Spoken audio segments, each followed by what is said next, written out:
अपनी तकदीर खुद ही लिखनी होगी। क्या? कि अपनी तकदीर खुद ही लिखनी होगी, ये कोई चिट्ठी नहीं है बाबू जो दूसरों से लिखवा लोगे। तो क्या हाल चाल है मेरे भाइयों एवं बहनों, आप टारगेट विद नित्यम चैनल पे आप सभी को दिल खोल करके स्वागत है। जैसे में आपको लगातार पता चल रहा है कि टारगेट विद नित्यम चैनल से आपको जीके जीएस का सीरीज दिया जाता है जो सभी परीक्षाओं के लिए महत्वपूर्ण है।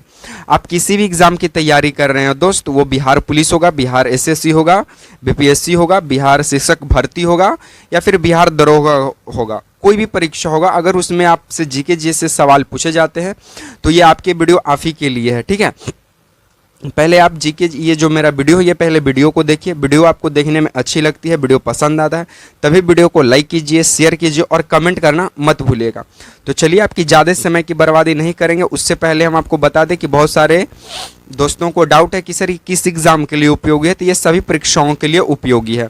आप बीपीएससी की तैयारी कर रहे हैं या फिर बीपीएससी शिक्षक भर्ती की कर रहे हैं, बिहार पुलिस के कर रहे हैं या फिर बिहार दरोगा के कर रहे हैं, बिहार एसएससी हो चाहे एसएससी हो, चाहे रेलवे हो, चाहे बैंक हो, चाहे डिफेंस हो, अगर आपसे जीके जीएस पूछ लिया है तो वो सही एग्ज़ाम के लिए महत्वपूर्ण हो जाता है। बस जीके जीएस का डिस्कशन मायने रखता है कि ये जो डिस्कशन दिया जा रहा है ये कितना दिया जा रहा है। ठीक है, सवाल है उसका आंसर बताना, सवालों का आंसर सबको मालूम है, उससे सबका रिजल्ट होता, लेकिन उन सवालों का पूरा डीपली में जाकर उसका नॉलेज देना, इस सब की बात नहीं होती है।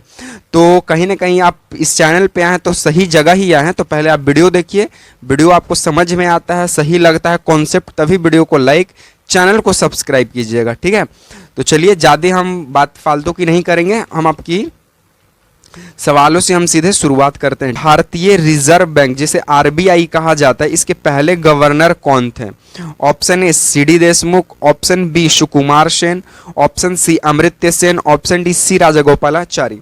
आपको बता दें कि जो आरबीआई है सर, ये इसके पहले गवर्नर कौन है? तो ओसबॉर्न स्मिथ है,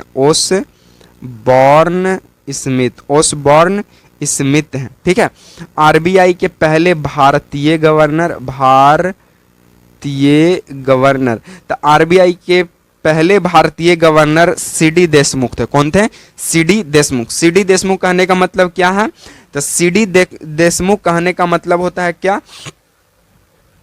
तो सीडी देशमुख इनका पूरा जो नाम था वो कह सकते हैं चिंतामणि द्वारिका नाथ। ठीक है, चिंतामन द्वारिका नाथ देशमुख, इनका सीडी देशमुख मतलब पूरा नाम होता है, चिंतामणि या चिंतामन द्वारिका नाथ देशमुख। ठीक है, इनका पूरा नाम था और ये आरबीआई के पहले भारतीय गवर्नर बनते हैं। आरबीआई की जो स्थापना वो 1 अप्रैल 1935 को कोलकाता में होता है। कहाँ होता है? कोलकाता में। कब? 1935 में। कब? अप्रैल 1935। ठीक है, और कहाँ पे होता है सर? तो ये कोलकाता में होता है। कहाँ पे होता है? कोलकाता में होता है 1 अप्रैल 1935 की आरबीआई की स्थापना। ठीक है, फिर आरबीआई का जो है मुख्यालय जो है यानी HQ यानी हेड क्वार्टर जो है वो फिर मुंबई कर दिया जाता है। कहाँ कर दिया जाता है? मुंबई कर दिया जाता है। इसकी मोटाई कम करेंगे। ठीक है, कहाँ पे कर दिया जाता है? मुंबई कर दिया जाता है। और आरबीआई जो है ये 1934 के अधिनियम से आता है। किसके अधिनियम से? 1934 अधिनियम से आता है। आरबीआई की अगर हम बात करें तो आरबीआई जो है ये यंग हिल्टन आयोग पर आता है। कौन? आरबीआई। आरबीआई को रिजर्व बैंक ऑफ इंडिया कहते हैं, ऐसे बैंकों का बैंक कहते हैं, इसे बैंकों का बैंक कहते हैं। तो ये तमाम जानकारी आरबीआई से रिलेटेड आई होप कि ये समझ में आया होगा और आप इसे नोट कर लिए होंगे। तो 1 2 3 चलिए हम लोग नेक्स्ट सवालों की ओर साथियों आगे बढ़ते हैं। ये आपका नेक्स्ट प्रश्न क्या कहता है कि भारत का नेपोलियन किसे कहा जाता है? Option A Kumaragupta, option B Chandragupta Maurya, option C Samudragupta या ऑप्शन डी इनमें से कोई नहीं। तो भारत का जो नेपोलियन जिन्हें भी कहा जाता है ये गुप्त वंश का महान राजा हुए, उनका नाम है समुद्रगुप्त। ठीक है, उनका क्या नाम है? समुद्रगुप्त। और समुद्रगुप्त जो है ये 335 ईस्वी से लेकर 380 ईस्वी तक शासन करते हैं। और आपको जर्मनी का नेपोलियन याद है ना, 1789 में ये यूरोप में राष्ट्रवाद, फ्रांस की क्रांति होती, ये फ्रांस की क्रांति होती है 1789 में, और उसमें जर्मनी का राजा होता है नेपोलियन, जो वाटरलू का युद्ध लड़ता है। वाटरलू का युद्ध 1815 में, जिसमें वाटरलू के युद्ध में इसकी हार हो जाती है। लेकिन जो हमारे समुद्रगुप्त हैं, जिन्हें भारत का नेपोलियन कहा जा रहा है, ये अभी तक जिंदगी में वाटरलू भी जैसे ये एक भी युद्ध नहीं हारे। ये जो नेपोलियन पूरे जो विश्व का है, वो तो वाटरलू के युद्ध में हार भी गया था, लेकिन ये हमारे समुद्रगुप्त ऐसे भारत के जो अभी तक युद्ध एक भी नहीं हारे, और जितने भी युद्ध लड़े वो सभी जीते। इसीलिए इनका शासनकाल जो है 335 से 380 तक रहा। चंद्रगुप्त प्रथम का ये पुत्र थे। किनके ये पुत्र थे? चंद्रगुप्त प्रथम का ये पुत्र थे। चंद्रगुप्त प्रथम का क्या थे? पुत्र थे। कौन? समुद्रगुप्त। समुद्रगुप्त को जो है कविराज भी कहा जाता है। क्या कहा जाता है? कविराज। कविराज, क्योंकि ये वीणा बजाते थे, ठीक है, और संगीत में इनका बहुत मन करता था। कविराज तो कहते थे, अश्वमेघ भी कहते थे, ठीक है, अश्वमेघ। अश्वमेघ भी कहा जाता है किन्हें? समुद्रगुप्त को, ठीक है। और समुद्रगुप्त का जो युद्धों का उल्लेख है वो प्रयाग प्रशस्ति में देखने को मिलता है। प्रयाग प्रशस्ति अभिलेख में देखने को मिलता है। और प्रयाग प्रशस्ति के जो रचयिता है वो समुद्रगुप्त के दरबारी कवि हरिसेन के ही द्वारा लिखा गया। किसके द्वारा? हरिसेन के द्वारा। और ये कुमार गुप्त कौन है? तो ये गुप्त वंश के संस्थापक है। गुप्त वंश के संस्थापक कुमार गुप्त ही हैं, या कुमार प्रथम, ठीक है। तो इस बात की भी जानकारी होनी चाहिए।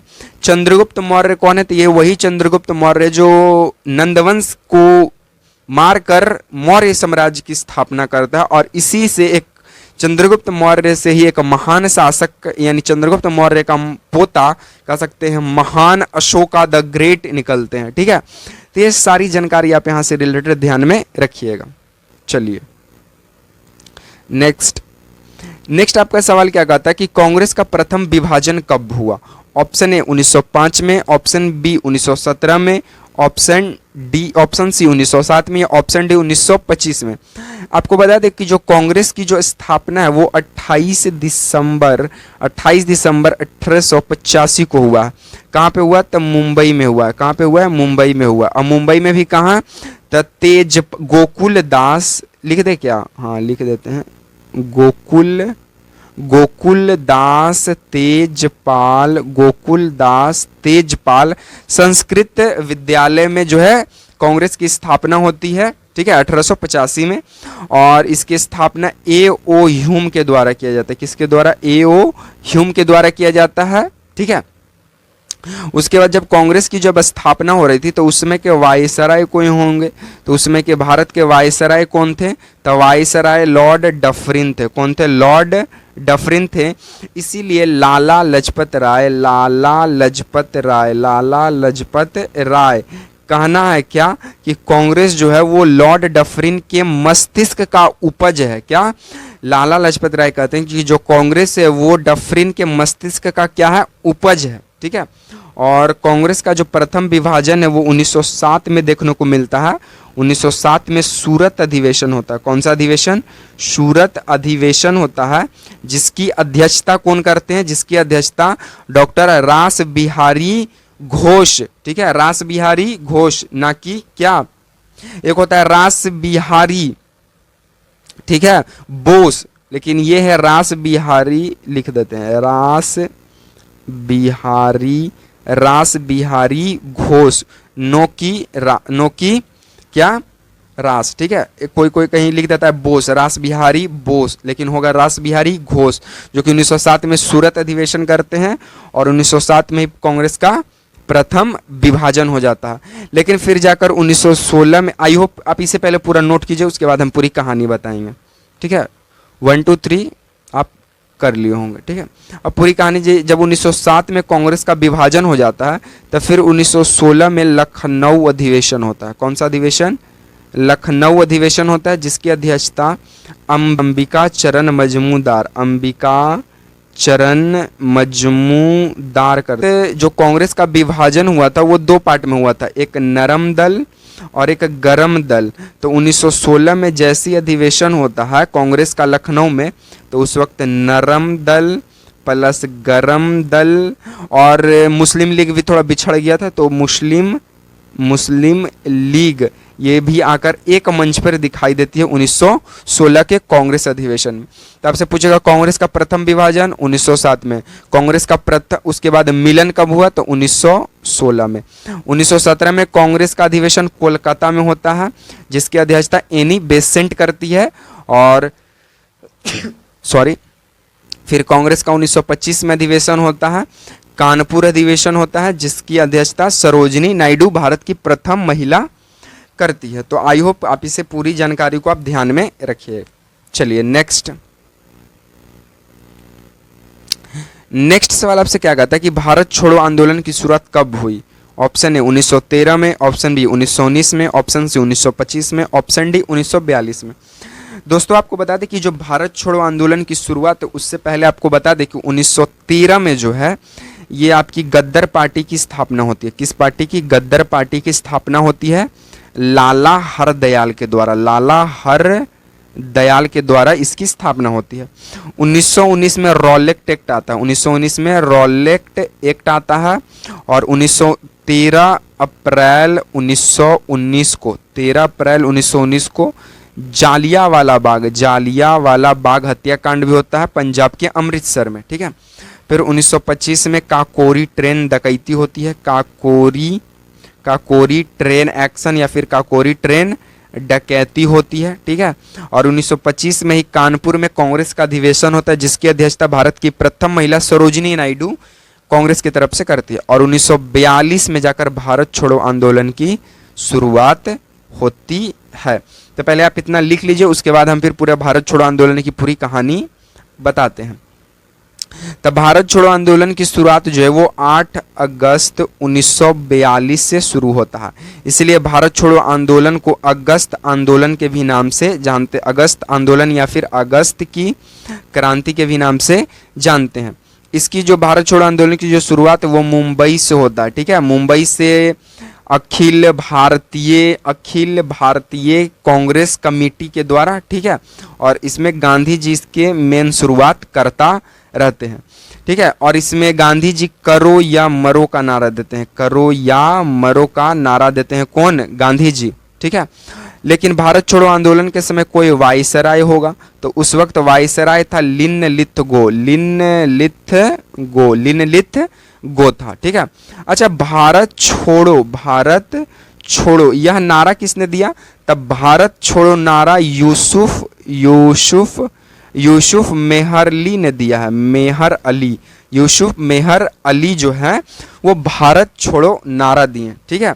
करो या मरो का भारत छोड़ो आंदोलन के अंतर्गत गांधी जी ने दिया, लेकिन भारत छोड़ो नारा जो है वो यूसुफ मेहर अली दिए। ठीक है।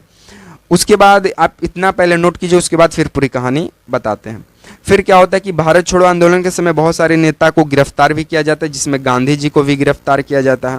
गांधी जी, साथ में गांधी जी की वाइफ कस्तूरबा गांधी, साथ में गांधी जी का सचिव जिसका नाम था, क्या नाम था, कोई देसाई थे। ठीक है। अब देख लीजिए, महादेव देसाई। कौन थे? महादेव देसाई, ये सचिव हुआ करते थे गांधी जी का। ठीक है। और प्लस सरोजनी नायडू, ये 4 लोगों को गिरफ्तार करके जो है पूना के आगा खान पैलेस में जो है वो बंद करके रखा जाता है, जिसमें कस्तूरबा गांधी और गांधी जी का जो सचिव था महादेव देसाई, ये दोनों को वहीं पे मृत्यु हो जाती है। ठीक है। तो इस बात को भी आप ध्यान रखिएगा। पूछ देगा कि कस्तूरबा गांधी का मृत्यु कहाँ हुआ था? तो आगा खान पैलेस में भारत छोड़ो आंदोलन के समय। ठीक है। चलिए उसके बाद बता देते हैं कि बिहार से प्रभावती देवी भारत छोड़ो आंदोलन के समय गिरफ्तार हुई। तो आपको ये मालूम होना चाहिए कि ये प्रभावती देवी कौन है? तो ये जयप्रकाश नारायण की वाइफ है। जयप्रकाश नारायण की क्या है? वाइफ है। ठीक है। तो प्रभावती देवी को गिरफ्तार किया जाता है और ये भोजपुर जिला में फिर इनको बंद करके रखा जाता है। कौन सा जिला? भोजपुर जिला। ये भी एक स्वतंत्रता सेनानी थी। फिर प्रभावती देवी की जो हस्बैंड है जयप्रकाश नारायण, जिसे लोक नायक के नाम से भी जानते हैं, तो जयप्रकाश नारायण को भी गिरफ्तार करके हजारीबाग जेल में बंद कर दिया जाता है, हजारीबाग जेल में। और ये क्या करते हैं कि दीपावली के दिन क्या करते हैं? हजारीबाग जेल से फरार होकर कहाँ भाग जाते हैं? तो नेपाल में, और नेपाल में जाकर आज़ाद दस्ता की स्थापना करते हैं। उसके बाद राजेंद्र प्रसाद को भी धर लिया जाता है और राजेंद्र प्रसाद को पटना के बांकीपुर जेल में बंद किया जाता है। तो आई होप कि आप ये पूरी कहानी को ध्यान में रखे होंगे। नेक्स्ट, तो आई होप कि आपको ये पूरा जो प्रश्न है, डिस्कशन है जीके जीएस का, वो पूरा आपको समझ में आया होगा, इस तरह का हम आशा करते हैं। बाकी आपको वीडियो पसंद आया तो वीडियो को लाइक कर दीजिएगा, वीडियो को शेयर कर दीजिएगा और अपनी राय जो है वो कमेंट बॉक्स में ज़रूर दीजिएगा कि आपको यह डिस्कशन कैसा लगा। इसी तरह के सीरीज के साथ आपसे मिलेंगे नेक्स्ट वीडियो में। तब तक के लिए आप तमाम दोस्तों को जय हिंद, वंदे मातरम।